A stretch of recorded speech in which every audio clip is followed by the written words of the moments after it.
Guys, welcome back to our channel. Myself Kashif आइज, hope you are doing well. आज मेरे साथ है अदीप भाई और अभी हम हैं औरंगाबाद में। लास्ट व्लॉग में हम पुणे में थे, फिर निकल गए थे वहाँ से। तो आज सुबह आया था मैं सोशल 7 के एजुकेशन एक्सपो के अंदर, और ये है होने जा रहा है आम खास मैदान में औरंगाबाद में। होने जा रहा नहीं, हो रहा है, और हम लेट हो गए हैं यहाँ पर आने को। और पिछले कुछ 2 दिन पहले यहाँ पर मुनव्वर जमान साहब आए थे, जो मोटिवेशनल स्पीकर है। कल फैज साहब आए भी आए थे। अभी हम आ गए हैं एक्सपो में। यहाँ पर आपको बहुत कुछ बताना है। तो आदिप भाई भी एंट्री कर रहे हैं, मैंने भी एंट्री किया हूँ।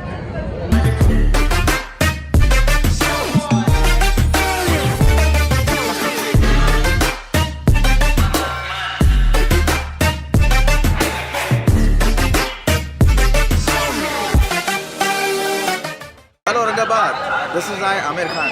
Welcome to the Pearls of Aurangabad. As you all know, Aurangabad में एजुकेशन एक्सपो इवेंट ऑर्गेनाइज हुआ है, which has been organized by Social 7 organization. Well, this was needed, I must say. Aurangabad में ऐसे इवेंट्स की बहुत ज़रूरत थी। जैसे कि आप देख सकते हैं कि हम लोग एजुकेशन एक्सपो में आ चुके हैं, और हमारे साथ में औरंगाबाद के मशहूर शख्सियत फ़िरोज़ खान साहब, जो minority education and students rights के लिए काम करते हैं स्पेशली, और ये हमारे साथ मुखातिब होंगे। So here we go. अस्सलाम वालेकुम sir, how are you? Sir, जैसे हम लोग ने आपको देखा, औरंगाबाद की एक बहुत अच्छी शख्सियत हमारे साथ में फ़िरोज़ खान साहब जो है। और सर, आप आज आए हैं तो आपने एजुकेशन एक्सपो में ऐसा क्या देखा? What you feel exactly about education expo? I mean I guess बहुत सालों के बाद में, या शायद पहली बार औरंगाबाद में हो रहा है ऐसा कुछ। What do you think? बहुत अच्छी चीज़ है, एक अवेयरनेस क्रिएट होना चाहिए। नहीं तो हमारे पास लोग एजुकेशन अवेयरनेस का एक बहुत बड़ा गैप है, और इस तरीके से अगर प्रमोट होता है तो कई सारे बच्चों को एक काउंसलिंग का ग्राउंड है ये। यहाँ के आवाम के लिए, स्टूडेंट्स के लिए स्पेशली एक बहुत बड़ी मदद की है। सर, एक लास्ट अगर आप कुछ बता दें हमारे यूथ के लिए, so that will be okay. Youth के लिए एक सजेशन, औरंगाबाद यूथ के लिए suggestion as it is education expo. मेरी यहाँ के यूथ के लिए एक ये सजेशन है कि आप लोग अपने आप को इस औरंगाबाद शहर में जितने भी एजुकेशन इंस्टीट्यूट्स और अलग कोर्सेज जो भी अवेलेबल है, आज आपको बाहर जाने के बजाय वो सारी चीज़ें औरंगाबाद में अवेलेबल है। आप उन चीज़ों का अपने करियर के लिए यूज़ करें, और जल्द से जल्द आप लोगों को फ्यूचर के लिए और भी सारे ओपनिंग्स यहाँ पे मिलेंगे, जिसके लिए आपको बाहर जाने की ज़रूरत नहीं है, और आप यहीं पर अपना करियर अच्छे से डेवलप कर सकते हैं। हेलो एवरीवन, हमारे साथ में तैयब भाई। He is a well-known speaker in Aurangabad these days, and he is anchoring very nicely in Aurangabad. तो आज हमारे साथ में है, and he will tell about the education expo. So आप जैसे आपने बताया कि बड़ी मोहब्बत है आपको उर्दू लैंग्वेज से, और हम भी चाहते हैं कि बहुत अच्छे लफ्ज़ हम भी उर्दू में इस्तेमाल करें।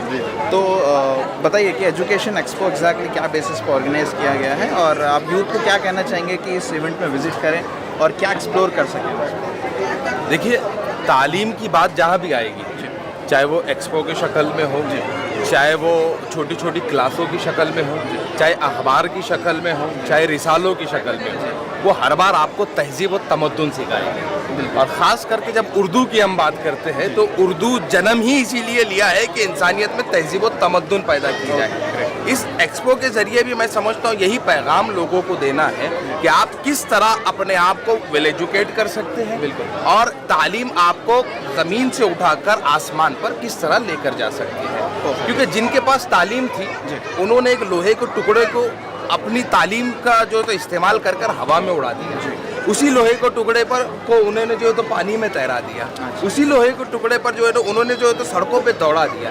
ये जो वजह है कि एक बेजान चीज़ को उठाकर जानदार बना देना, ये तालीम करती है। क्या बात है, क्या बात है। ये हुई ना बात एजुकेशन का, जो एक एक्सपर्ट एक्सप्लेनेशन मैं बोलूँगा तो वो तैयब भाई से आज हमको मिला।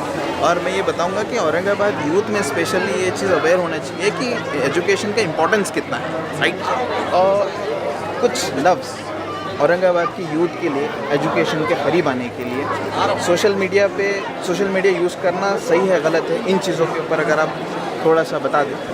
देखिए, मेरे शहर के नौजवानों को सबसे पहले तो ये समझना चाहिए कि शहर औरंगाबाद इल्म का गहवारा है, तालीम का गहवारा है। तो ये हम पे फ़र्ज़ आइन हो जाता है कि अगरचे हम औरंगाबाद के हैं तो हमने तालीम हासिल करनी चाहिए। नंबर 2, अगर सोशल मीडिया की बात की जाए तो ये यूज़ करने वाले के ऊपर डिपेंड करता है कि वो कितना फ़ायदा बख्श और कितना नुकसानदा है। मैं एक हाल ही का वाक़या आपको बता दूं कि शहर औरंगाबाद जो है तो तारीख़ी शहर है, दरवाज़ों का शहर है। मैंने एक ट्वीट किया कि भाई हमारे दरवाज़ों की हालत खस्ता है। ट्वीट यानी मैंने जो है तो सोशल मीडिया का इस्तेमाल किया। दूसरे दिन मेरा वो ट्वीट जो है तो अखबार की सुर्खी में था। अच्छा, तो ये मैं समझता हूँ ये एक अच्छा इस्तेमाल हुआ सोशल मीडिया का, लेकिन अवेयर के लिए।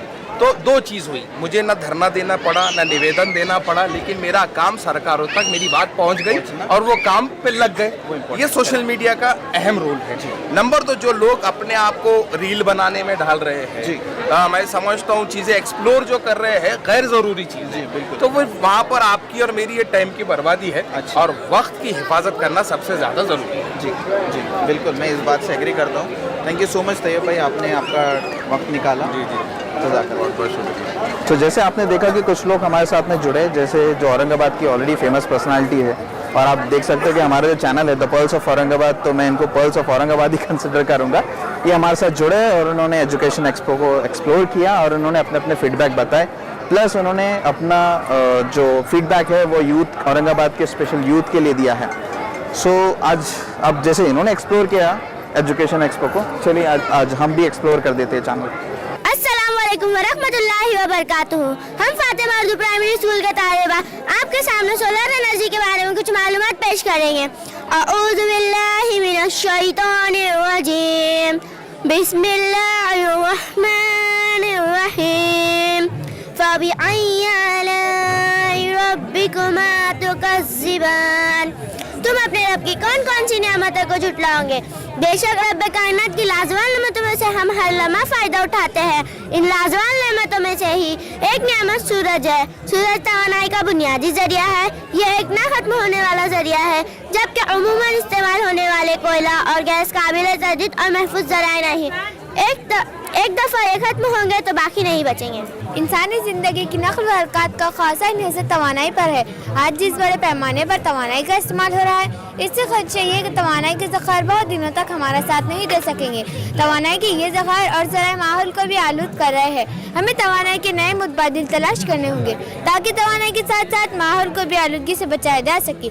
और ये तभी मुमकिन है जब हम तेल, कोयला, लकड़ी, धूप, हवा, पानी, दीगर तवानाई के खुदरती जरिए का इस्तेमाल करें। तरक्की के मताई तय करते हुए आज हमारा मुल्क गैर रिवायती तवानाई के मैदान में दाखिल हो चुका है। सबसे पहले हम अपने घरों पर नजर डालें और देखिए कि आज शमसी तवानाई से बहुत काम लिए जा रहे हैं, चाहे खाना पकाना हो, पानी गर्म करना हो, fridge, gas, oven, cooker, washing machine इत्यादि, बद मकानों को ठंडा या गर्म रखना, ये तमाम काम आज शमसी तवानाई के जरिए अंजाम पा रहे हैं। घरों, डेयरियों, कारखानों, होटलों और अस्पतालों में पानी गर्म करने ऐसे हालात लगे जो 100 लीटर से लेकर 1.25 लाख लीटर पानी गर्म कर सकते हैं। यही नहीं, स्ट्रीट लाइट, कारों, दीगर गाड़ियों की आमद वरफ, इसी तरह ट्रेनें भी शमसी तवानाई से चलाई जा रही है। जमीन के अलावा समंदर में चलने वाली बोट भी शमसी तवानाई से बआसानी चलाई जा रही है। इसी तरह ऑपरेशन थिएटर में भी शमसी तवानाई का इस्तेमाल किया जा रहा है। इसी तरह सोलारिस्ट कंपैक्टर, सोलार ड्रामे, फैन, सोलार साफ पानी के लिए वाटर डिस्टिलेशन में भी अब सोलार एनर्जी पर काम कर रहे हैं। सूरज की शुआओं से पैनल के जरिए हासिल होने वाली एनर्जी से खेतों में वाटर पंप भी नस्ब किए जा रहे हैं। अभी आपने सोलार एनर्जी के आम जिंदगी और सनत व उर्फत में हो रहा इस्तेमाल देखे,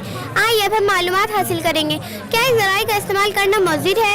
आज हमारा मुल्क गैर रिवायती तवानाई के मैदान में दाखिल हो चुका है। सबसे अहम बात, सूरज की धूप अपने आप में आलूदगी से पाक और बासानी मौजूद है। हिंदुस्तान को सहूलत हासिल है कि साल के 365 दिनों में 250 से लेकर 320 दिनों तक सूरज की पूरी धूप मिलती रहती है। दिन में सूरज चाहे 10 से 12 घंटे तक ही हमारे साथ रहे, लेकिन ये हकीकत है कि सूरज की गर्मी हमें दिन रात के 24 घंटे हासिल हो सकती है। इसमें ना धुआं है, ना कसाफत और ना ही आलूदगी। दिगर ज़राए से हासिल तवानाई के मुकाबले में सूरज की रोशनी से 36 गुना ज़्यादा तवानाई हासिल हो सकती है। हम फातिमा उर्दू प्राइमरी स्कूल के तलबा तहे दिल से आपके मशकूर ममनून है कि आपने अपना कीमती वक्त देकर तवज्जो से हमारी छोटी सी कोशिश को देखा कि हिम्मत अफजाई की। Thank you. तो जैसे कि आपने देखा कि हम जो एक स्टॉल के पास खड़े हैं वो स्कूल का नाम है फातिमा उर्दू प्राइमरी स्कूल, और अभी जस्ट फ्यू मिनट्स बिफोर आपने जो स्टूडेंट्स से प्रेजेंटेशन के बारे में सुना है, तो ये पर्ल्स ऑफ औरंगाबाद है। ये फ्यूचर ऑफ नेशन है इंडिया स्पेशली, और जिस वे पे ये प्रेजेंट कर रहे थे आई मस्ट से कि आगे चल कर के फ्यूचर में इनका प्रेजेंटेशन लेवल और भी इंक्रीज होगा और इन्हांसमेंट्स आएंगे। तो हम जानेंगे इनके टीचर्स इनके साथ में हैं, कितनी मेहनत लगी आपको इनके प्रेजेंटेशंस रेडी करने के लिए और किस लेवल पे इन्होंने एफर्ट्स लगाए, सर आप बता सकते हैं? अस्सलाम वालेकुम रहमतुल्लाहि व बरकातुहू। मेरा नाम शेख अब्दुल अज़ीम है। मैं फ़ातिमा उर्दू प्राइमरी स्कूल का टीचर्स हूँ। सोलार एनर्जी का जो हमारा ये प्रोजेक्ट है, तो ये बच्चों को याद कराने के लिए, बताने के लिए जो है तो हमको कम से कम 5 से 7 दिन लगे।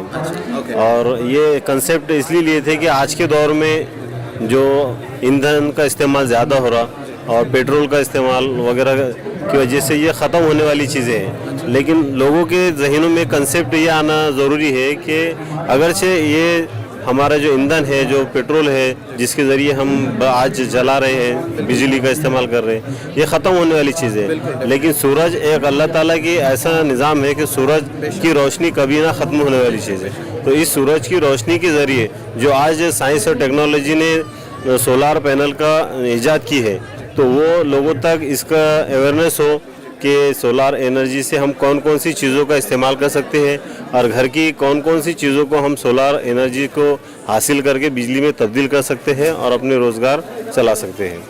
मैम, आप स्टूडेंट्स के ग्रोथ के बारे में, इनके फ्यूचर के बारे में, इस प्रेजेंटेशन से रिलेटेड और इसके अलावा इस प्रेजेंटेशन से रिलेटेड आप कुछ कहना चाहेंगे? अस्सलाम वालेकुम रहमतुल्लाहि व बरकातुहू। मैं फ़ातिमा उर्दू प्राइमरी स्कूल की टीचर मोल्लिमा आलिया खादरी।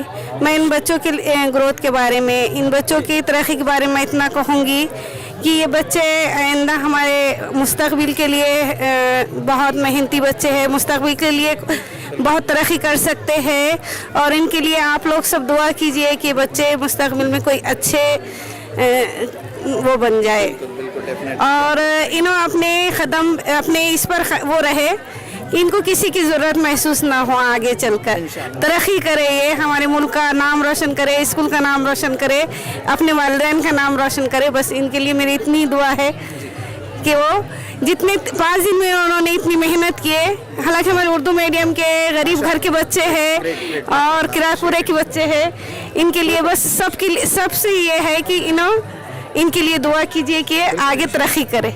जैसा कि बच्चों ने सोलार एनर्जी के बारे में मालूमात अच्छे से याद किए और प्रेजेंट किए, तो आगे चल के जो बच्चे ऐसे अपने जहन में ऐसे रखते हैं जैसे हम कुछ नहीं कर सकते, तो हम ये चाहते हैं कि इन बच्चों को देख के वो बच्चे भी ऐसा जहन बनाए कि हम भी प्लेटफॉर्म हमको मिल सकता है और हम भी जो होता है ऐसा कोई भी प्रेजेंटेशन आगे चल के हम भी दे सकते हैं। सर, एक लास्ट क्वेश्चन, औरंगाबाद का यूथ स्पेशली, इनके लिए आपका कोई सजेशन और सोशल मीडिया का यूज़ करना सही है गलत है?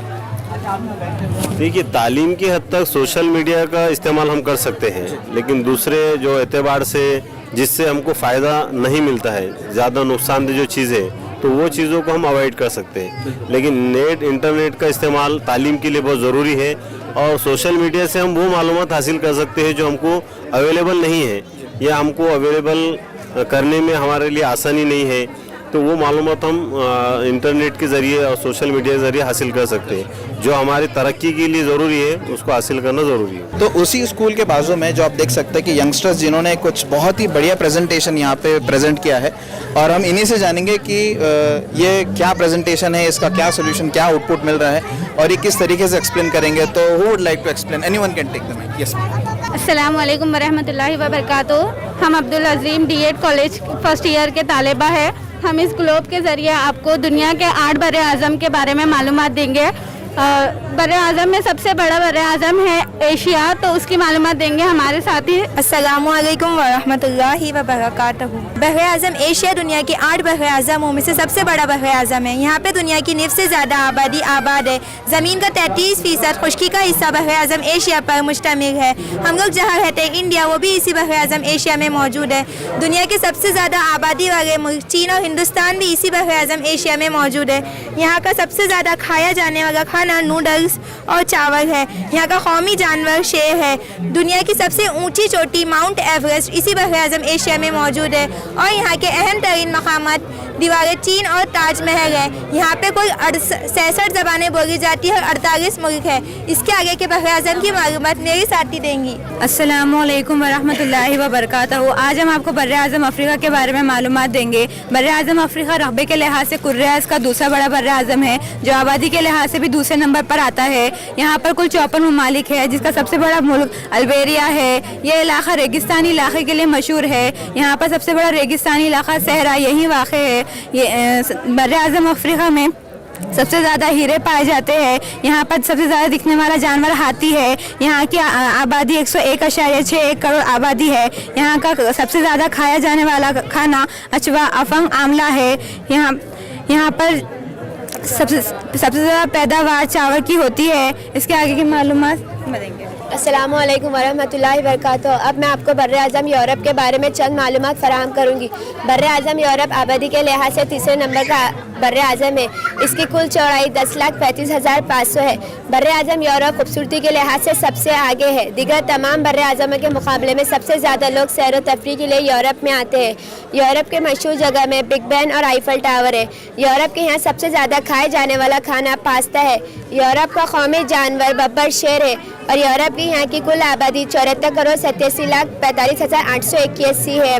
बर्र आज़म यूरोप के कुल रकबे में से 39% रकबा घास का मैदान है, जहाँ पर गंदम, आलू वगैरह की फसल उगती है। बर्र आज़म यूरोप की कुल आबादी में से 76% वहाँ पर ईसाई मज़हब के लोग रहते हैं और वहाँ पर 6% मुसलमान रहते हैं। इसके आगे के बर्र आज़म की मालूमात आपको शबीना देंगे। अस्सलामुअलैकुम। शुमाली अमेरिका दुनिया के 8 बर्र आज़मों में से एक है। कनाडा, अमेरिका यहाँ के अहम ममालिक है। यहाँ पर 3 किस्म की ज़बानें बोली जाती है, अंग्रेज़ी, फ्रेंच वगैरह। 37,44,20,990 यहाँ की आबादी है। यहाँ का कौमी जानवर जैगवार है। यहाँ का फेमस खाना पिज़्ज़ा, बर्गर, हॉट डॉग वगैरह है। यहाँ की करेंसी यूके डॉलर है। अस्सलामुअलैकुम वरहमतुल्लाहि वबरकातुहू। जनूबी अमेरिका एक बर्र आज़म है जो मुकम्मल तौर पर मगरबी निस्फ़ कुर्रे में और ज़्यादातर जनूबी निस्फ़ कुर्रे में, जिसका निस्बतन छोटा हिस्सा शुमाली निस्फ़ कुर्रे में वाक़ है। जनूबी अमेरिका का रकबा 17,08,40,000 मुरब्बा किलोमीटर, 6,08,90,000 मुरब्बा मील है। जनूबी अमेरिका का 2021 तक जनूबी अमेरिका की आबादी का तखमीना 434 मिलियन से ज़्यादा रहा है। और अगर आपके लिहाज से देखा जाए तो जनूबी अमेरिका की आबादी 43,77,54,929 है। अस्सलामु अलैकुम रहमतुल्लाहि वबरकातुहू। आज हम आपको अंटार्कटिका के बारे में बताएंगे। अंटार्कटिका दुनिया का सरतरीन, खुश्क और हवादार तरीन बर्र आज़म है, जबकि इसकी औसत बुलंदी तमाम बर्र आज़म से ज़्यादा 14,425 मिलियन मुरब्बा किलोमीटर के साथ अंटार्कटिका शुमाली कुतुब के बरक्स ये समंदर पर नहीं बल्कि ज़मीन पर वाक़ है। अंटार्कटिका 98% बर्फ से ढका हुआ है। यहाँ कोई मुस्तक़बिल इंसान बस्ती नहीं है। अंटार्कटिका का कौमी जानवर पेंगुइन है। जज़ाकल्लाह। अस्सलामुअलैकुम वरहमतुल्लाहि वबरकातुहू। आज हम आपको ऑस्ट्रेलिया के बारे में चंद मालूमात देंगे। ऑस्ट्रेलिया को ऑनशू के नाम से जाना जाता है। ऑस्ट्रेलिया में कुल 14 ममालिक और 12 मुनहसर इलाके हैं। ऑस्ट्रेलिया में कुल 9 ज़बानें बोली जाती है, ऑस्ट्रेलियन, इंग्लिश, अरबी, पंजाबी वगैरह। ऑस्ट्रेलिया का सबसे बड़ा और सबसे आबादी वाला शहर सिडनी है। ऑस्ट्रेलिया का कैपिटल कैनबेरा है। ऑस्ट्रेलिया में सबसे ज़्यादा खाया जाने वाला खाना गोश्त के पाए है। ऑस्ट्रेलिया का कौमी जानवर कंगारू है। ऑस्ट्रेलिया की कुल आबादी 2,62,22,217 है। जज़ाकल्लाह। अस्सलामुअलैकुम वरहमतुल्लाहि वबरकातुहू। अब हम आपको दुनिया का 8वां बर्र आज़म यानी कि ज़ीलैंडिया के बारे में मालूमात देंगे। इसे ज़ीलैंड के नाम से भी जाना जाता है। ये बर्र आज़म 2019 में 8वें बर्र आज़म के तौर पर शामिल किया गया है। ये बर्र आज़म बहुत ही छोटा है, इसे माइक्रो बर्र आज़म भी कहा जाता है। ये पूरा हिस्सा पानी से घिरा हुआ है। इसकी ऊपरी सतह के हिस्से को न्यूजीलैंड कहा जाता है। यहाँ के बाशिंदे काफ़ी पसमानदा है। यहाँ के लोग खाने में चिप्स, सुरख गोश्त वगैरह पसंद करते हैं। यहाँ की आबादी 5.4 मिलियन है। यहाँ के बाशिंदे काफ़ी पसमानदा है। यहाँ के लोग रवानी से इंग्लिश बोलते हैं। यहाँ की करेंसी को न्यूजीलैंड डॉलर के नाम से जाना जाता है। Thank you. Assalamualaikum sir, this is a gardening kit powered by Roots and Wings Academy. They are purely organic. If you go outside, you get the chemicals. If you buy from here, you will get to know the experience how to grow also. And we have the variety of tomato, chili, and we are having ridge gourd also. Tomato will give you 3 months fruit, and chili will give you more than 3 or 4. And if you buy this, you will get a mixture of coco peat and soil.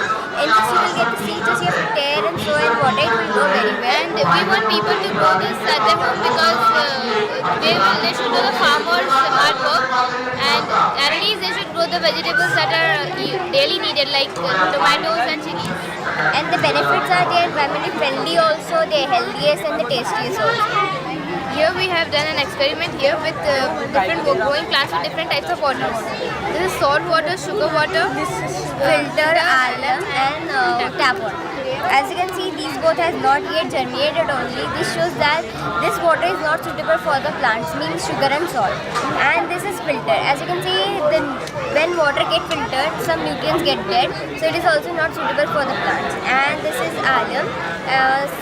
Because of the pitakri water, because of the more nutrients it is getting dead also and burned, and some leaves are getting yellow also, and this is also not suitable for the plants. And this is tap water, means nal ka pani. This is growing very well without any cost, means this water shows that this water is good for the plants for their growth. अस्सलामुअलैकुम, मैं Zaid Naqshbandi roots and wings academy की तरफ से ये एक project हमारी team ने बनाए।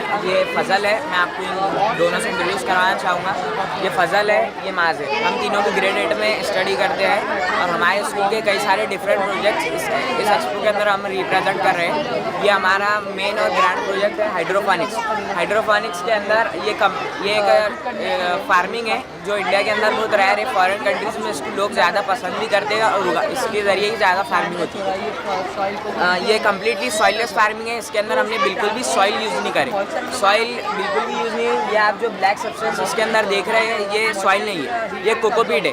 कोकोपीट मतलब ड्राई कोकोनट जो हम लोग जिसकी चटनी बनाकर खाते हैं, तो वो ड्राई कोकोनट का जो छिलका रहता, वो पल्प हम जिसे कहते हैं, तो उसको फेंकने से अच्छा है कि हम इसमें यूज़ करें।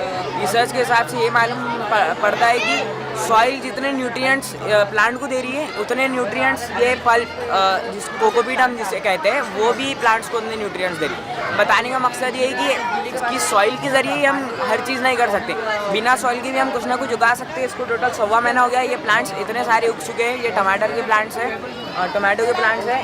ये 3.25 महीने के अंदर हमारे को टमाटो देना शुरू कर देंगे, जब ये 1.5 फीट की हो जाएंगे। और अगले अलग अलग पोजीशंस के अंदर, अपोजिट पोजीशंस के अंदर ये ग्रो। ये पंप के ज़रिए हम ये पाइप्स के ज़रिए इसके अंदर ये इनलेट है और ये आउटलेट है, इसके अंदर पानी आ रहा है। और ये वाइट आप जो देख रहे हैं, ये स्पंज है, ये वाटर एब्जॉर्ब कर रहा है। उसके बाद ये कोकोपीट को ट्रांसफ़र खुद ब खुद ही हो रहा है और रूट्स इसके एब्जॉर्ब कर रहे हैं। इसका बताने का मेन मकसद ये है कि आप खुद से मेहनत करिए, खुद से नेचुरल फूड उगाइए। खुद से आप नेचुरल फूड अगर उगाए खाएंगे तो आपको अच्छा भी दिखेगा। आज अगर आप मार्केट में आएंगे तो आपको कोई भी चीज़ नेचुरली मिलने वाली, हर चीज़, कोई भी चीज़ केमिकल फ्री नहीं होती और हर चीज़ के अंदर इंजेक्शन से इंजेक्ट किया जाता है। और इसका बेस्ट एग्जांपल अगर आपको देखना है तो वो ग्रेप्स मतलब कि अंगूर और मैंगो, आम, ये हो गए। अगर आप जब इनको ख़रीदते हैं तो इनके ऊपर चिकट जैसा एक सब्सटेंस होता है जो चिकट होता है। इसको अगर हम ये ख़रीदते हैं तो हमको इसको 1.5 या 2 घंटे के लिए सुखा कर रखना पड़ता है, भिगा कर रखना पड़ता है, तो सुखाना पड़ता है। उसके बाद वो चिकट बन जाता है। वो फ्रूट्स ये खुद ही जाहिर कर रहे हैं कि हमारे ऊपर केमिकल्स, फर्टिलाइज़र्स और पेस्टिसाइड्स डाले गए कि हम मीठे दिखे और अच्छे दिखे। लेकिन अगर आपके बॉडी पार्ट्स के अंदर कोई चीज़ें कमज़ोर होती है तो ये अंदर जाने के बाद उनको और कमज़ोर कर देती है, वो हेल्दी नहीं होती। तो आप खुद अपने बजट के अंदर इन्हें उगाएं और अपने हाथों से इन्हें उगाकर आप खा भी सकते हैं। ये फुल्ली ऑर्गेनिक है और नेचुरल है। इसके अंदर कोई फर्टिलाइजर्स नहीं है, कोई पेस्टिसाइड्स नहीं और कोई केमिकल्स नहीं है। अगर आप चाहते हैं कि इसके अंदर केमिकल्स, फर्टिलाइजर्स रहे तो आप खुद अपने घर से ऑर्गेनिक फर्टिलाइजर्स बनाकर भी इसके अंदर ऐड कर सकते हैं। जज़ाकल्लाह। अस्सलाम वालेकुम वरहमतुल्लाहि वबरकातुहू। I am Syed Jabeela, he is my partner Mohammad Syed Mohammad. This is our project. It is presented by Roots and Wings Academy. The Roots and Wings Academy students, we have made it grade 7 and 8. It was an joint project. We made it by ourselves. So let's start. It's a terrarium. There are 4 types of like these things. There are 3 types of like these things. First aquarium, terrarium, and then planetarium. So in aquarium, I will tell you first the differences. In aquarium, fishes plus plants. in aquarium fishes plus plants, and in terrarium only plants are there. And the other thing which is required to the growth of plants. And in planetarium, insects plus plants are called planetarium. So the differences are done. This topic is over. Now, as Earth has its own layer called ozone layer that protects Earth from the UV rays, ultraviolet rays that come from the Earth. If ozone layer will not there, the UV rays will burn to Earth. Like that, we can make this thing, the upper layer, the first layer. It works like an ozone layer. We have made it by jute piece. We have packed it air tightly by the polythene. We have used so much rubber bands, air tight it, ताकि बाहर की air अंदर ना आए, अंदर की air बाहर ना जाए. अब हमने इसमें लुक के वास्ते हम इसको बेच रहे हैं. इसकी लुक के वास्ते हमने इसमें टेक्सचर वाले स्टोन्स यूज़ करे हुए हैं. इसमें हमने टेक्सचर वाले स्टोन्स, इसमें छोटे छोटे स्टोन्स यानी पेबल्स जो कलरफुल रहते हैं वो यूज़ करे हुए हमने इसके अंदर मॉसेस यूज़ करे हुए जो अलगी फंगस पे प्लांट्स उगते हैं ना छोटे छोटे, ताकि उसमें मॉइस्चर ज़्यादा रहे, हमने वो यूज़ करे हुए. अब ओपन है और ये क्लोज है. अब हम उसको डिफरेंशिएट बोलते हैं. इसमें ओजोन लेयर है, इसमें ओजोन लेयर भी वर्क करता, अब इसमें नहीं है. इसमें खुद का एटमॉस्फेयर है, ये बाहर का अर्थ का एटमॉस्फेयर यूज़ करता है. इसमें खुद का वाटर साइकिल है, लेकिन इसमें नहीं है वाटर साइकिल. इसमें ये इकोसिस्टम है, ये इकोसिस्टम नहीं है. इसमें पानी डालना पड़ता है हमारी रेगुलरली, लेकिन इसमें पानी डालना नहीं पड़ता क्योंकि इसमें खुद का वाटर साइकिल है, इसमें खुद का एटमॉस्फेयर है. अब ये प्लानिटेरियम है. अब इसका फंक्शन देखिए आप, इसमें जो इंसेक्ट्स रहते हैं वो ऑक्सीजन लेते हैं और कार्बन डाइऑक्साइड छोड़ते हैं. अब प्लांट्स है, प्लांट्स कार्बन डाइऑक्साइड लेते हैं, ऑक्सीजन छोड़ते हैं. फिर अपना ऐसी ऑक्सीजन साइकिल है, ये लिविंग साइकिल, तो ये कंटिन्यूसली होते रहती है. अब देखिए आप, ये टेरेरियम है. अब टेरेरियम में हमने इसमें सबसे मेन बात ये है कि हमने इसमें सॉइल बिल्कुल भी यूज़ नहीं करे. हमने इसमें कोकोपीट, ये देखिए आप, ये कोकोपीट है, हमने इसमें कोकोपीट यूज़ करे. जो कोकोपीट किससे बनता है, जो कोकोनट का आउटर सेल रहता है उसको ग्राइंड करके, उसको सुखा के, उसको गीला करके फिर सुखा के हमने उसमें कोकोपीट यूज़ करे. अब कोकोपीट इसलिए यूज़ करें क्योंकि हमने कोई भी प्लांट को ग्रो करने का 3 चीज़ नेसेसरी रहते हैं: सनलाइट, वाटर और न्यूट्रिशंस. न्यूट्रिशंस तो अपने को कोकोपीट से मिल गए क्योंकि न्यूट्रिशंस में हम कोकोपीट में हमने चारकोल का भी छोटे छोटे पीसेस है उसका मिक्सचर बनाए, जो कि अपने सॉइल है, सॉइल से ज़्यादा न्यूट्रिशंस अब कोकोपीट में आ गए. तो न्यूट्रिशंस हो गया, फर्स्ट पॉइंट डन. अब सेकंड पॉइंट है अपना वाटर. अब हमने इसमें मॉसेस लगाए हुए हैं. मॉसेस से मॉइस्चर होता, मॉइस्चर अगर हुआ, मॉइस्चर है तो हीट, इसको इवेपोरेट करने का से हीट लगेंगी और सनलाइट लगेंगी. अब इसमें हमारी सनलाइट की ज़रूरत नहीं है. अब जो एटमॉस्फेयर में हीट है या फिर जो हॉटनेस है तो ग्लास ऑब्जर्व करता, ग्लास से फिर जो इस पर लगे हुआ है टच हो रहा, जैसे जैसे प्लांट का लीफ टच हो रहा है, इसमें सॉइल अपने कोकोपीट टच हो रहा है, तो वो डायरेक्टली और इनडायरेक्टली उसको ऑब्जर्व करता है. और जो मॉइस्चर है मॉइस्चर पे तो वो इवेपोरेशन होता जो अपने फॉर्म होगा. फिर वाटर वेपर अब अपने को इतना मालूम उसमें कि उसके अंदर डस्ट है, डस्ट पार्टिकल्स है. अब वाटर वेपर और डस्ट पार्टिकल जब मिक्स होंगे तो अपना क्लाउड फॉर्म होंगे. अब क्लाउड फॉर्म होंगे, बारिश कैसा होती है उसमें, बारिश ऐसा होती कि क्लाउड पे अगर डस्ट पार्टिकल जो हैवी रहे और वाटर वेपर लो रहे तो बारिश होती. क्योंकि अब बादल हैवी रहे और पानी कम रहा तो अपने बादल तो अपने नीचे आएंगे. नीचे क्या आएंगे, वो लाइट वेट है इसलिए ऊपर है. वो नीचे इसलिए आएंगे क्योंकि उसमें वाटर वेपर्स है, वाटर वेपर्स ड्रॉपलेट्स नीचे आएंगे. आप ये देखिए इसमें ड्रॉपलेट्स आए हुए हैं, इस पर छोटे छोटे ड्रॉपलेट्स आए हुए हैं. ये 2 हफ्ते से पैक है, फिर भी इसमें ड्रॉपलेट्स. हमने इसमें अपने ओजोन लेयर बोले ना हमने आपको, इसमें पॉलीथीन से, रबर बैंड से पूरा एयर टाइट करे, बाहर के अंदर नहीं, अंदर के एयर बाहर नहीं, ताकि प्लांट जिंदा रहे. तो हमने इसमें वाटर वेपर्स डाले हुए नहीं है, इसमें खुद से आए हुए, मतलब इसमें अपने वाटर साइकिल जो प्रोसेस है वो सक्सेसफुल हुआ. अब हमारा बस ये पूरा बनाने का बस एक ही मकसद है ताकि लोगों को और या फिर लोगों को, हमारे एल्डर्स को, हमारे छोटों को, हमारे यंगर को मालूम पड़े कि पूरी दुनिया या फिर नेचर गार्डन या फिर एक फॉरेस्ट एक छोटी सी वर्ल्ड में इन इट्स ओन वर्ल्ड एक जिंदा रह सकती. और वाटर साइकिल अपने बच्चों या फिर हमारे एल्डर्स को पता चले कि वाटर साइकिल कैसे वर्क करता, अपने बिना मिट्टी के अपन प्लांट्स कैसा उगा सकते, उसकी टेक्निक्स है अलग अलग. उससे अपन पानी से, एक हमारा प्रोजेक्ट है हाइड्रोपोनिक्स, उससे उगा सकते हैं अपन सिर्फ वाटर से. अब ये बिना सॉइल की कोकोपीट है, कोकोपीट से हम उगा सकते हैं. तो ये हमारा प्रेजेंटेशन रहा. हमारे और भी बहुत सारे इंटरेस्टिंग प्रोजेक्ट्स हैं. Assalamualaikum. I am Tuba from class 5. Representing this project called a paper bridge, and the purpose of making this project is to just see the strength of paper, like how much strength the paper has. As you can see, this is a normal paper. If I put some points on it, this will just fall down. And if I use this paper, which is just folded in two halves, and put some points on this, so this will also fall down. But if I use this paper, which is just folded, position it in a zigzag pattern, and put all the points on this, so this will not fall. This is because the triangles which are being formed over here. As you know that triangle always divides the force, so that's why this bridge is not falling down. So also we are conveying a message in this, and the message that we are conveying is that if you are alone like this paper, so you will be not able to do anything. But if you are all together like this paper, so you will be able to do everything. Thank you.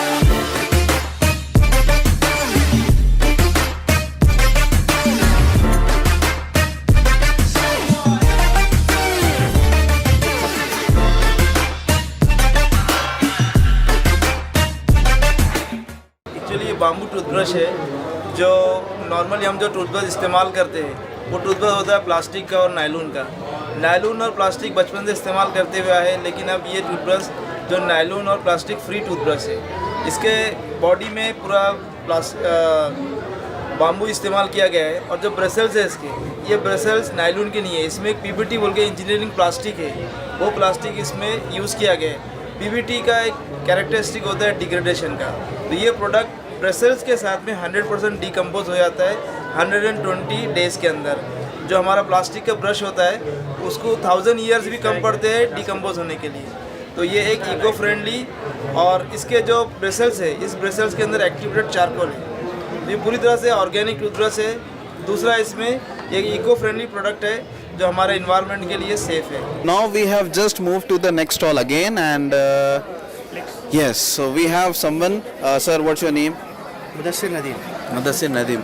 Sir, आपका stall में देख सकता हूँ, क्या आप आपके stall के बारे में यहाँ पे देख सकता हूँ, औरंगाबादी मुसाफिर। मैं इनकी फेसबुक पे पोस्ट पढ़ता हूँ, क्या वो आप ही हो? मतलब पूरे औरंगाबाद की हिस्ट्री आपको ही पता है?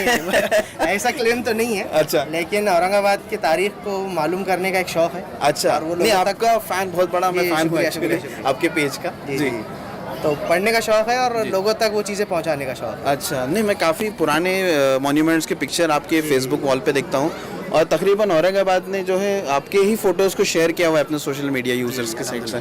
जी, तो क्या ये कैसे इन्फॉर्मेशन आपको मिलती है? देखिए, ये तस्वीरें जमा करने का शौक था मुझे, तो वो तस्वीरें मैं